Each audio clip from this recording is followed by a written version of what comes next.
અમારા આ dumping side હોયથી જે કાયદેસર કલેક્ટરે આપ્યું છે તેવા જતા રહે અને અમારું આ પર્યાવરણ પ્રદૂષણ તે દૂર કરી દે. આ સળગાવવા માટેનું કારણ શું છે? સળગાવવા માટેનું કારણ કે એમને મહેનત કરવી પડે નહીં, ઢગલા હોય એટલે સીધી સળગાવી દેવાનું, એટલે રખ્યા થઈ એ નીચે બેસી જાય એટલે એમને ડીઝલ ના પાડવું પડે કે એમનું હેટાજી જેસીબી ચલાવવું ના પડે. જ્યારે કરીએ ત્યારે એમ જ લોકો કહે છે કે તમારા ગોમવાળા, એટલે અમારા ગોમવાળા કોઈ હરગાવા, ગોમવાળા જીબ્બા નહીં મરી જવાનું છે. ઉતારી દઈએ અને શેખ સુધી પાઇપલાઇન નાખી દઈએ એટલે તમારો ધુમાડો બંધ થઈ જશે. પછી બોરે ખાલી સોફાનો કોઠીઓ ઉભો રહ્યો છે અને મોટરે એમના એમ કશું કરતા નહીં.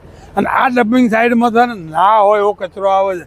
વચ્ચે તો આખી મોસ મટન ભરેલી ટ્રક આવી હતી અને આજુબાજુમાં જેટલો લગ્નો થતો હોય ને લગ્નવાળા હેઠવાળ બધા નોખવા આવ્યું હોય.